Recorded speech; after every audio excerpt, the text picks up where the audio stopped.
حسبي ربي جل الله ما في قلبي غير الله نور محمد صلى الله لا إله إلا الله حسبي ربي جل الله ما في قلبي غير الله نور محمد صلى الله لا إله إلا الله পৃথিবী যখন ঘোরাধারে রাসূল তোমার আগমনে আলোকিত হলো বিশ্ব সারা লা ইলাহা। আসসালামু আলাইকুম, সবাইকে ওয়েলকাম জানাচ্ছি আমার চ্যানেল রুমিস ফ্যাশনেবল হাউসে। আশা করি আল্লাহর অশেষ রহমতে যে যেখান থেকেই দেখছেন সবাই ভালো আছেন। আমিও আল্লাহর রহমতে ভালো আছি। আমার আজকের ব্লগটি বিকেল থেকে রাত পর্যন্তই কন্টিনিউ করছি। আশা করি শেষ পর্যন্ত দেখবেন, দেখলে ভালো লাগবে। বিকেলে বলতে দুপুরে খাবারের পরেই একটু পুদিনা পাতার চা খাচ্ছি। আমার হাজব্যান্ড একটু পরেই বেরিয়ে যাবে, উনি একটু গুলশান যাবে, একটা মিটিং আছে, তো এই জন্যই একটু তাড়াতাড়ি লেবু চা খাচ্ছি। আকাশের অবস্থা তো গত কয়েকদিন থেকে ভালো না, বৃষ্টি ঠান্ডা, তার মাঝে এই পুদিনা পাতার চাটা অসম লাগতেছে এই সময়টাতে।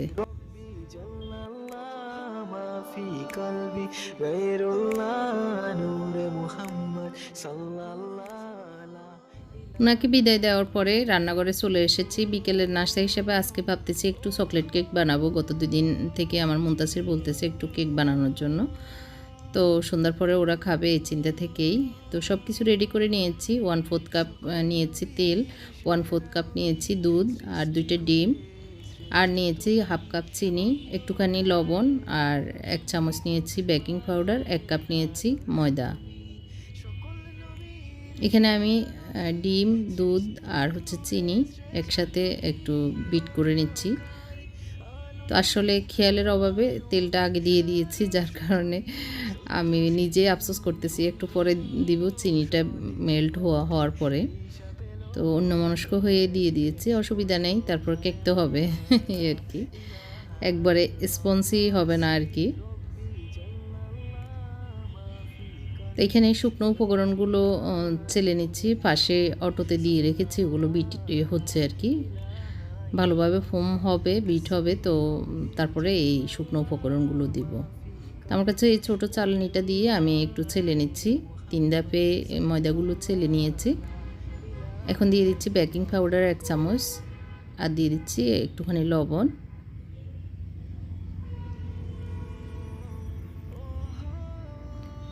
আর এখানে আমি 1/3 কাপ নিয়েছি কোকো পাউডার। কোকো পাউডারটাকেও চেলে দিব, এই কারণে চালনিতে ঢেলে নিচ্ছি।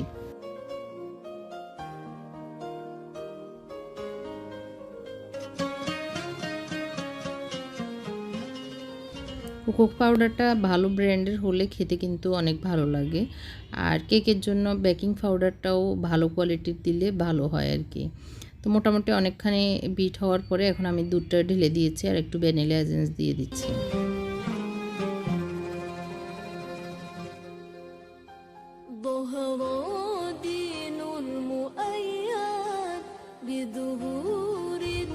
এখন আমি এই শুকনো উপকরণগুলোকে একটু মিক্স করে নিচ্ছি। জানি না আজকের কেকটা কেমন হবে, একটু বয়ে বয়ে বানাচ্ছি, কারণ একটু ওলট পালট হয়েছে। আপনারা যারা কেক বানাতে পারদর্শী তারা বুঝতে পারছেন। আমি শুকনো যে পাউডারগুলো সেগুলোকে একটু 3 ধাপে হালকাভাবে করে নিচ্ছি, মিক্স করে নিচ্ছি তরল পদার্থগুলোর সাথে আর কি। যারা আমার চ্যানেলে নতুন এসেছেন, এখন আমার চ্যানেলটি সাবস্ক্রাইব করেননি, প্লিজ আমার চ্যানেলটি সাবস্ক্রাইব করবেন এবং পাশে থাকা ছোট্ট বেল বাটনটিও চাপ দিবেন। আর যারা লাইকটি দিতে ভুলে গিয়েছেন, দেখতে দেখতে একটু লাইকটি দিয়ে দিতে পারেন। এরকম করে মিক্স করে নিয়েছি। এখন আমি একটা কেকের মোল্ডে ঢেলে নিব। এখানে প্রথমে আমি তেল ব্রাশ করে নিয়েছি, তারপর একটু গুঁড়ি ছিটিয়ে দিচ্ছি। এখানে বেকিং পেপারও দেওয়া যায়, আবার অথবা যে কোনো খাতা থেকে এনে পেপারও দেওয়া যায়। তো আমি গুঁড়ি ছিটিয়ে দিচ্ছি, এইভাবে উঠে যাবে সুন্দরভাবে, নিচে লেগে থাকবে না আর কি। সবগুলো দিয়ে দেওয়ার পরে একটু বাবল উঠে যাওয়ার জন্য ঝেড়ে নিয়েছি। এখানে আমি একটা পাতিলে একটু ফ্রি হিট করে নিয়েছি প্রায় 10 মিনিটের মতো পাতিলটাকে, তারপর একটা স্ট্যান্ড দিয়ে কেকটা বসিয়ে দিয়েছি। প্রায় 15-16 মিনিট পরে কেকটা হয়ে গিয়েছে, আমি ঢাকনা দিয়ে রেখে দিয়েছি। মোটামুটি কিছুটা ঠান্ডা হয়েছে, এখনও ভালোভাবে ঠান্ডা হয়নি আর কি। তো কিন্তু ওরা খাবে, পড়তে বসেছে, তো বলল যে খেয়ে নিবে তারপরে একবারে পড়বে। তো এই জন্য একটু গরম গরমই কেটে দিচ্ছি, এই যে ধোঁয়া বেরোচ্ছে ভিতর থেকে। তো যদিও একবারে স্মুথ স্পঞ্জি হয়নি, কিন্তু কেকটা অনেক টেস্ট হয়েছে। তো নিচে যে সাদা দেখা যাচ্ছে এটা গুড়ির কারণে। আমি একটু খেয়ে দেখাচ্ছি কেমন হয়েছে, সব কিছু পারফেক্ট আছে কিনা। তো আসলে খুবই মজা হয়েছে এমনি। সাইডগুলো একটু এখনও গরম গরম মুড়মুড়ে আছে, বক্সে ঢুকিয়ে ঢাকনা দিয়ে রেখে দিলে নরম হয়ে যাবে। তো এর ভিতরে আসলে কিছুক্ষণ আমিও রেস্ট নিয়েছি, একটু মোবাইল ঘাটাঘাটি করছি। এর ভিতরে আমার হাজব্যান্ড ফোন দিয়ে বলল, মাগরিবের নামাজের পরে আর কি, বললো যে একজন মেহমান আসবে, একটু কিছু থাকলে রেডি করো, আমিও আসতেছি। তো উনিও গাড়িতে আসতেছে, আর যে মেহমান উনিও পল্টন, উনিও ওদিক থেকে আসবে। তো আসলে কি করব চিন্তা করতেছি। তো পাউরুটি ছিল, সিম্পল বললো যে তেমন বেশি কিছু করিও না, উনি হয়তো বেশি কিছু খাবেন না এরকম আর কি। তো সিম্পল যা আছে তাই দিবা, এটা আর কি ওনারা তো বলে। তো আমি আসলে কি দিব, আসলে আপনারা কি চিন্তা করেন মেহমান আসার আগ দিয়ে এরকম হঠাৎ যখন বলে আমি জানি না, কিন্তু একটু পেরেশানি লেগে ওঠে কি দিব না কি দিব এরকম আর কি। তো এখানে আমি 3টা ডিম সিদ্ধ করে নিয়েছি, তার ভিতরে কুসুমগুলো আলাদা করে নিয়ে মেয়োনিজ দিয়েছি 2-2.5 চামচের মতো, আর 2 চামচের মতো দিয়েছি টমেটো কেচাপ। তো কুসুমগুলোকে একটু ম্যাশ করে নিচ্ছি আর কি। এখানে আমার এখন প্ল্যান করেছি আর কি কী দিব, এটার প্ল্যানটা হচ্ছে এগ স্যান্ডউইচ করে দিব, আর মানে একদম ঝটপট ঘরোয়া পদ্ধতিতে একটু পিৎজা করে দিব, পিৎজা সিস্টেম আর কি। তো সেটা আর হচ্ছে কেক তো বানানো আছে, চা বিস্কিট এটাই দিব, আর বেশি কিছু করব না। তো আমি প্রথমে কুসুমগুলো ম্যাশ করে নেওয়ার পরে এখন সাদা যে ডিমের অংশগুলি সেগুলি করে নিচ্ছি, কারণ একসাথে করতে গেলে ডিমের সাদাগুলো দেখা যায় না, তখন খেতেও একটু ভালো লাগে না। আর ডিমের সাদা অংশটা একটু মানে গোটা গোটা থাকলে খেতেও ভালো লাগে আর দেখতেও সুন্দর লাগে আর কি। আমি একটু অর্ধেক আলাদা করে নিচ্ছি, একই জিনিস দিয়ে একটু 2 রকম জিনিস করব, তো সেই কারণে এখানে আমি 1 বাটি পাতাকপি নিয়েছি, একটু লবণ দিয়েছি, আর একটু ক্রাশ করে গোলমরিচ পাউডার দিয়ে দিচ্ছি। এগুলি এখন সাইডে রেখে এখন আমি একটু পাউরুটিগুলো সেট করে নিব। আমি একটা ঢাকনা নিয়েছি, ঢাকনা নিয়ে গোল করে ঢাকনার যে যতটুকু মাপ ততটুকু গোল করে কেটে নিচ্ছি 2 পিস। আসলে আমি চিকেন প্রায় সময় স্টক করে রাখি, সিদ্ধ করে রাখি বা ম্যারিনেট করে ফ্রিজে রেখে দিই। আজকে কোনোটাই নেই, যার কারণে ডিমের সাহায্য নিতে হচ্ছে। ডিম স্যান্ডউইচ, ডিম পিৎজা যেটাই বলি সেটাই করে দিচ্ছি আর কি। ঝটপট যা আছে তাই সুন্দরভাবে করে দেওয়ার চেষ্টা করছি। আসলে কে কী পছন্দ করে সেটা তো জানি না, আমি আমার পছন্দ মতো করে দিচ্ছি। এখন যে বাকি এই ইয়েটার আছে মিক্সারটা, সেটার সাথে আমি পাতাকপিগুলো মিক্স করে নিচ্ছি। এটা এক সাইডে রেখে দিচ্ছি। মানে পাউরুটি যেগুলি আমি পিৎজার জন্য করেছি সেগুলি রেখে এখন স্যান্ডউইচের জন্য 4টা নিয়ে নিয়েছি। আমি সাইডগুলো কেটে নিচ্ছি না, আপনারা চাইলে সাইডগুলো কেটে নিতে পারেন এরকম যখন স্যান্ডউইচ বানাবেন। টমেটো সস দিয়ে প্রথমে একটু লাগিয়ে পাউরুটির নিচে উপরে লাগিয়ে নিচ্ছি। 2টাতে এরকম সস দিয়ে করব, আর 2টা মেয়োনিজ দিয়ে করব। এখন আমি যে মিক্সারটা তৈরি করে রেখেছি পাতাকপি, সেটা দিয়ে দিচ্ছি। এটা হচ্ছে স্যান্ডউইচ। আর এখন কসকসে পাতাকপি এরকম মানে এগ স্যান্ডউইচ বা চিকেন স্যান্ডউইচের ভিতরে দিলে খেতে অনেক ভালো লাগে। এখানে গাজর, পাতাকপি এগুলি মানে ইউজ করলে ভালোই লাগে। এখন আমি মেয়োনিজ দিয়ে আরেকটা তৈরি করে নিচ্ছি। হালকা একটু ব্রাশ করে নিচ্ছি স্যান্ডউইচ মেকারে। উপরে নিচে ভালো করে ব্রাশ করে নিলে তখন আর নিচে লেগে আটকে যায় না, যার কারণে উঠাতে সুবিধা হয়। আর এরকম একটু স্যান্ডউইচ যে মেশিনে যদি করে দিই তখন মুড়মুড়ে হয়, খেতে ভালো লাগে। সেই কারণে না হয় যেভাবে আমি করেছিলাম সেভাবে কেটেও দিলে খেতে ভালো লাগে, কিন্তু স্যান্ডউইচ মেকারে দিলে আর একটু মজা হয় আর কি। এখানে আমি একটু ব্রাশ করে নিচ্ছি কারণ নিচে লেগে যাবে হয়তো এই জন্য।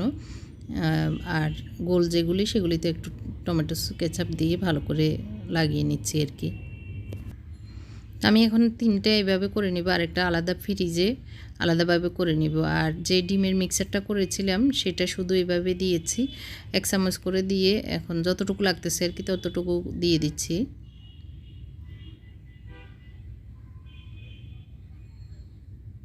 আমি যেহেতু 4টা করব সেখানে 4টার পরিমাপে রেখেছি।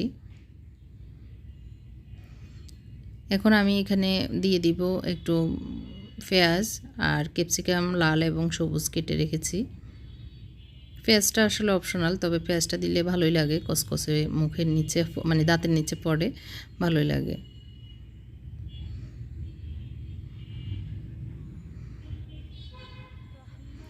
এখন একটু সাজিয়ে গুছিয়ে দিচ্ছি আর কি। অলিভ থাকলে তাহলে ওইটা দিলেও ভালো হয় পিৎজাতে, কিন্তু এটা আমার কাছে নেই, যার কারণে যা আছে তাই দিয়ে সুন্দর করে দেওয়ার চেষ্টা করছি।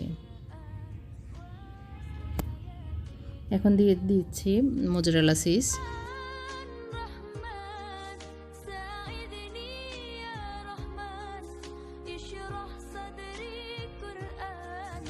এই দুইটাতে এরকম সিস্টেম করেছি, বা যেটা উঠে নিয়েছি ওইটা আরেকটা সিস্টেম করব, মানে আগে চিজটা দিয়ে তারপরে ক্যাপসিকামগুলো দিব, তো দেখতে ভালো লাগবে। যেহেতু চিজের কারণে ঢেকে যাচ্ছে, তো ওইটা উপরে দিলে দেখতে ভালো লাগবে, সে কারণে ওইভাবে করে দিচ্ছি।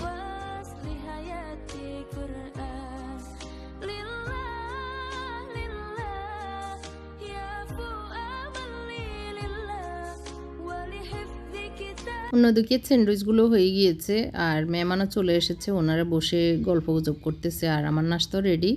আসলে বেশি কিছু না, সিম্পল, তো রেডি করে নিয়েছি।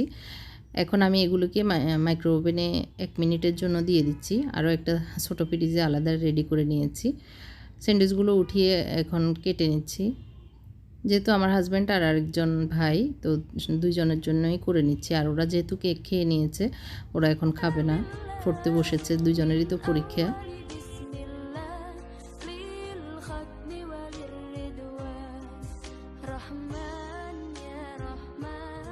তো এই তো একটু সস দিয়ে দিচ্ছি, মেয়োনিজ এবং টমেটো সস দিয়ে এইভাবে মিক্স করে নিলে খেতে ভালো লাগে, তো ওইভাবে করে দিচ্ছি।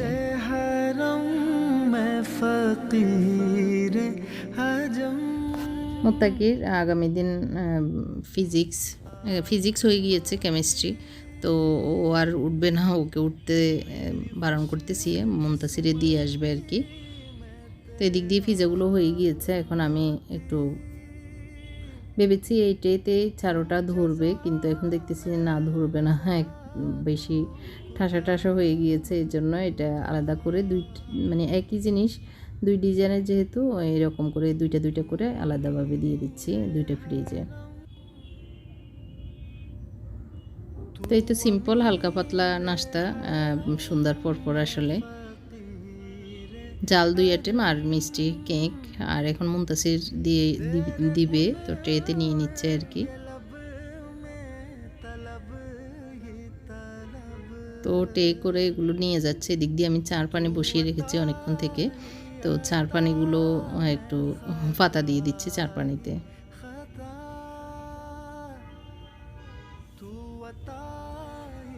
চার পানিটা ভালো করে ফুটে ওঠার পরে যদি পাতা দেওয়া হয় তাহলে চাটা অনেক মজা হয়। আমি একটা মগে চাটা তৈরি করে নিয়েছি, এখন একটু কাপে ঢেলে নিচ্ছি। আর এদিক দিয়ে মুনতাসির প্লেটে বিস্কিট দিয়ে দিচ্ছে, চকলেট কুকিজ, ওদের ফেভারিট বিস্কিট।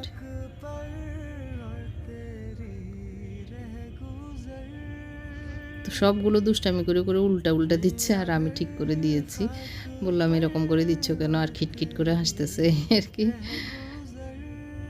তো এগুলো নিয়ে যাচ্ছে টেবিলে। আর মোটামুটি আমার রান্নার কাজও কমপ্লিট, গুছিয়ে নিয়েছি সব কিছু।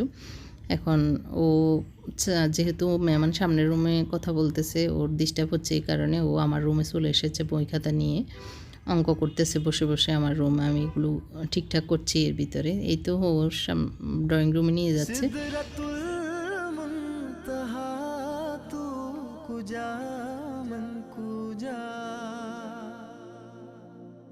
दूरियां सामने। তো এখন একটু রেস্টে নিব। এর ভিতর আমার আপা ফোন দিয়েছে ফেনী থেকে, মানে বাড়ি থেকে। তো ওনার সাথে কথা বলতেছি আর মুনতাসিরের অঙ্কগুলো দেখতেছি। তো আজকে পর্যন্তই ছিল। কেমন হয়েছে, আপনাদের কাছে কেমন লেগেছে আজকের ব্লগটি কমেন্ট করে জানাবেন। আর মেহমানদারিটা সিম্পল, বাট চেষ্টা করেছি ভালো কিছু খাওয়ানোর। তারপর আপনাদের কাছে কেমন লেগেছে কমেন্ট করে জানাবেন। আজকের মতো এখানে বিদায় নিচ্ছি। আল্লাহ হাফেজ, আসসালামু আলাইকুম।